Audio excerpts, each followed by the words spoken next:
Welcome to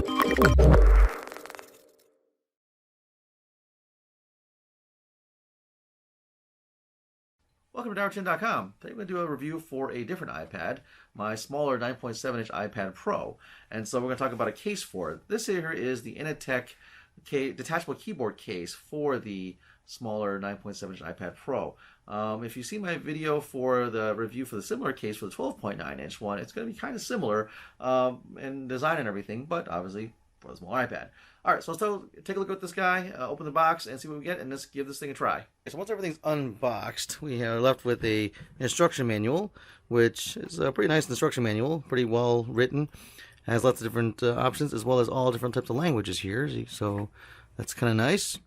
Then you're also given a micro USB charging cable for the keyboard itself, a Inateck care card here, and a small set of instructions for how to basically use the integrated kickstand that folds into the back of the shell. Alright, so look at the case itself here, opening it up, and we can see the keyboard over here. The shell itself has a spot for the pencil. The shell has this little honeycomb pattern, which is slightly raised, which supposedly helps with heat dissipation. And so let's go into a little bit more in depth once I get the device in here, so we can basically see what it looks like and behaves like. The nice thing about this is actually a little slot that the keyboard portion of the case sits into, which can be yanked out. So let's go grab my tablet and put it in here, and let's take a look at what it's like. Alright, so here's my iPad. Let's go put it into the case. So putting this up here. Now the easiest way to put it in is to put the tablet this way first, because this is the rigid side, where this side is a bit more flexible. So you can put it in this way. Alright, and the case just kind of wraps around the device, and then I grab my pencil and I'll put it in this little slot right here. Alright, and there we have it, just like that.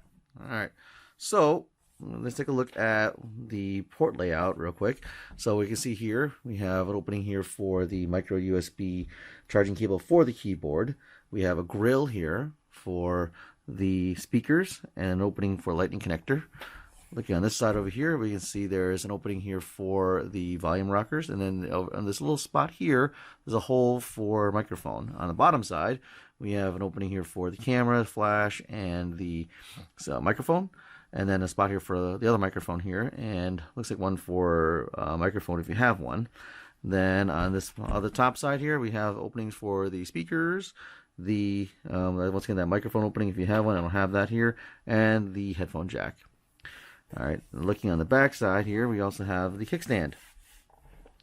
The case itself supports the on-off feature, so as you can see, I can kind of open this up, and the device turns on and off when you take the keyboard cover off. So that's a nice feature to have. Looking at the shell, you can see here we have these bumpers on the sides here that offer some additional protection for the device.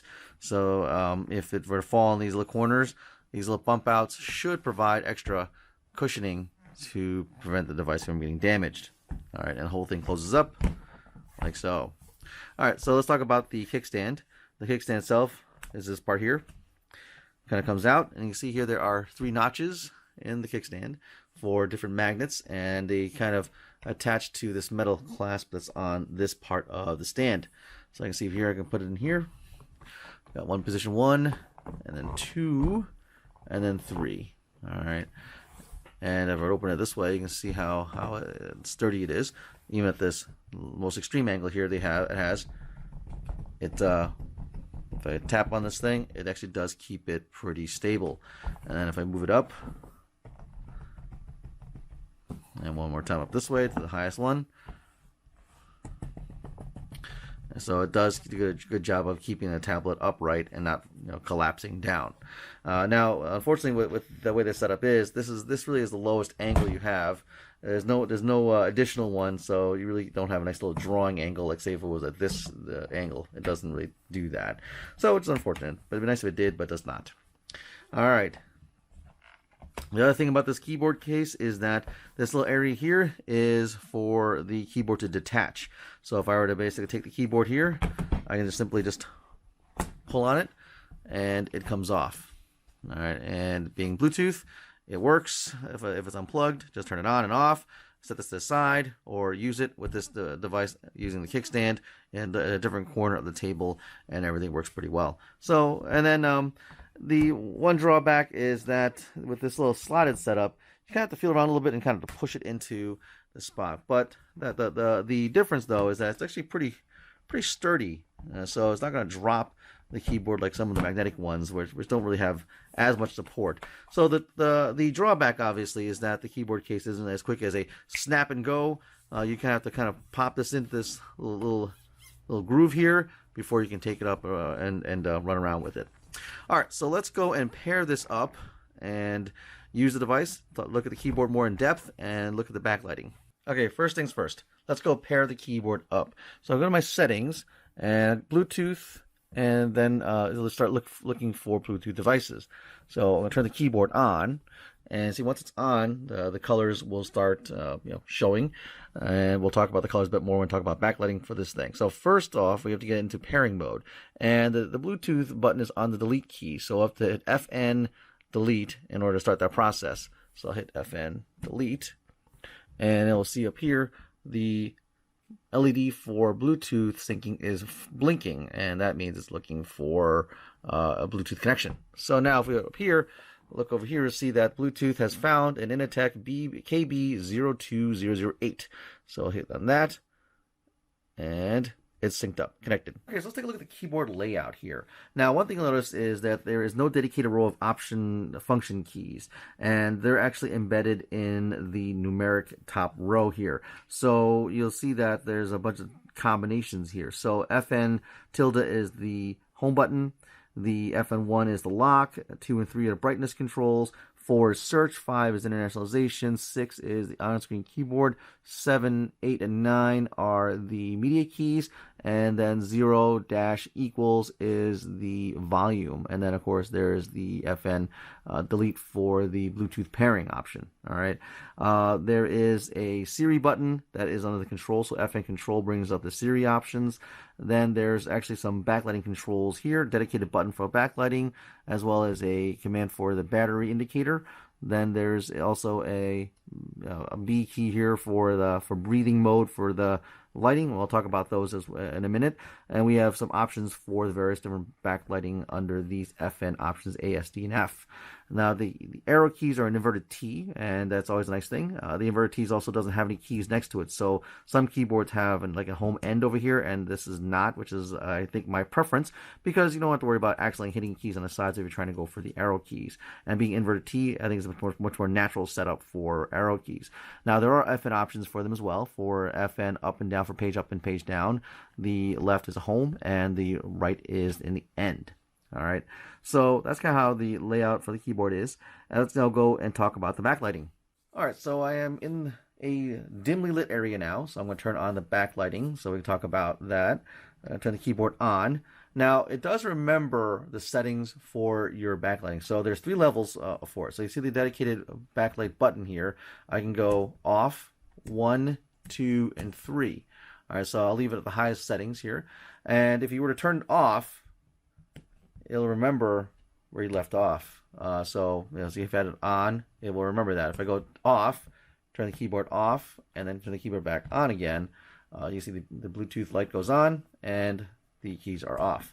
So I'll turn it all the way back up to the highest settings here. So by default, there are 3 zones for the keyboard lighting, and that's kind of a nice thing about the Inateck, is that it's very customizable, because there are 3 sections that if you want different varying colors, you can do that. Now, to change the colors, you have these A, S, D, and F settings for it. Now, A, S, and D are for the 3 zones, so this side, and this side. So if I hit FNA, I can change it between like blue, green, purple, yellow, cyan, and then white, and then off. And same deal here with these ones: blue, green, purple, yellow, cyan, white, and off. And same thing for that side. And so I could basically keep them all solid one color if I want to, or if I wanted to change it up, I can do so. Now, there's a cycle mode here. It's a bit of a random cycling mode here. This should change the colors to different ones as kind of like a little breathing thing. So it kind of goes out and comes back in a different color set. And so, I don't know. I'm not fond of this kind of setup with the whole breathing thing, but if you wanted to, it is definitely available for you to play with. So I can turn that off. And then the B here for the space bar is actually a different breathing mode. So if I were to basically, instead of randomize, like say I want to have everything green like this, I get the FN space bar, and it will sort of breathe in and out in my chosen color setup. So there's two different options for playing around. So you can basically have it breathe like this, or you can have it kind of fade in and out with random colors for each of the 3 regions. All right, so backlighting is very cool. It's actually very bright. You can see the outlines of the keys very nicely. Let me turn the breathing off so that it doesn't drive me crazy. So you can see that the keys themselves there are no dark or bright spots on the keys, so they're nice and evenly lit up. Very easy to see in the dark. There are you can see how they're lit very well, and the outline is kind of cool. Having the outline of the keys lit up is actually very nice. So it is a very nice set of backlighting. It's not super harsh, and once again, like, you can always control the settings. So if you don't want it too bright, you can change that up or have it really bright. So these are one of the better backlighting setups I've seen on a mobile keyboard. So definitely kudos to Inateck for nice backlighting for a keyboard. All right, so last minute thoughts about the keyboard here. Let's talk about the indicators up top here. The indicator here is for the caps lock. So if I hit the caps lock key, you'll notice that it goes on when it is enabled, so everything's caps, and it goes off when it's not caps. We talked about the Bluetooth already. You hit the FN delete key to make this blink to go into pairing mode. Otherwise, turning it on for the first time, it will stay blue while it tries to find the device it was compared with and go off when it is synced up. Now, this is the battery indicator. So if you hit the FN battery command here, it will blink a number of times to determine what battery level you're at. 4 blinks is about 75 to 100. 3 blinks is kind of going down, and then ultimately 1 blink is getting very close to discharging. And then it'll blink at you if it needs to be charged. Now, backlighting does not work when the battery's at 15% or less. So if you're getting close, you'll probably know if your backlighting doesn't go on, and then you can always check that way. And if it is flashing at you, once again, it's time to charge the keyboard. All right, so let's go on to using this keyboard. All right, so I'm running Microsoft Word here, and let's do some type testing with the keyboard.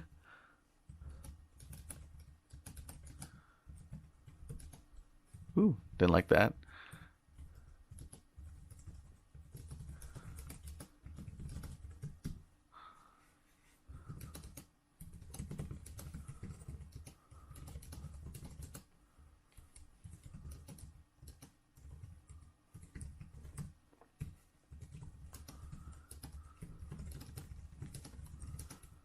Eating, my goodness. So the keys are smaller, but the responses are actually really nice. The keyboard has a nice little kickback, spring back when you tap the keys down.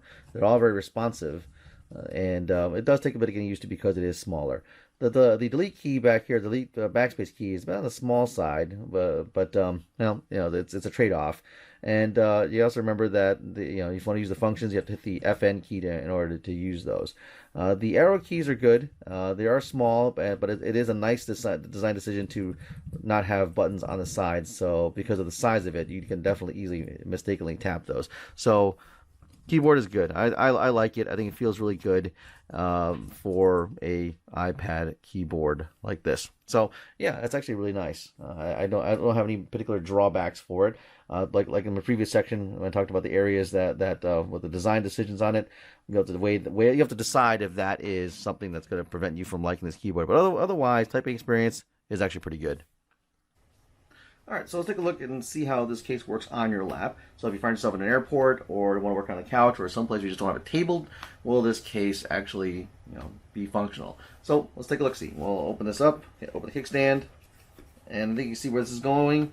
This kind of goes between my legs. It's a bit narrow. Unfortunately, great for a table or a solid surface, not so great on the lap. This kind of falls, and you sort of can balance it on this part, but it's not very reliable. So lapability is not great in this setup. However, you could basically take the keyboard out and then use the keyboard on your lap, deploy the kickstand, and then put this on a floor or someplace close by where you can actually still have it and use it this way. So you have that option available to you, which is, I guess suppose it's functional this way. Now, obviously, this is the smaller version. The 12.9-inch version was a bit wider. So because it's 9.7-inch iPad Pro, a little bit smaller, and so it's definitely not as comfortable to use this way. But if you need to, it is definitely possible. So there you go. That's our look at the Inateck detachable keyboard case for the 9.7-inch iPad Pro. It is basically a smaller version of the 12.9-inch one. It doesn't have the extra row of function keys, but in general, it's a very good feeling keyboard. Price is actually really good. It offers good protection. The kickstand is very useful. It's nice to be able to have. The fact that the keyboard is detachable is really nice. It's kind of questionable whether you like the way this detaches or not. It's a bit more sturdy than, say, the magnetic ones, but it doesn't offer the whole kind of slap and go type of scenario. So yeah, you kind of have to fudge it and kind of pop it into this little slot before you can move. For drawing wise, it's not the greatest because the kickstand doesn't have a shallower angle for drawing. But if you don't draw at that kind of angle, just kind of flip it around, take the keyboard off, and you're good to go. Battery life seems to be pretty good. I didn't really test it all out for battery life, but my experience with these ones is they do last quite a while and they charge pretty quick as well. So yeah, I mean this is really nice. You really can't knock this. And when it comes to, it's actually a good quality build keyboard case. So I did my best to try it out, describe it. If there's anything you want to see or something I didn't answer or didn't cover, feel free to leave a comment below. And as always, share my video, like the video, and subscribe to my channel. Thanks for watching.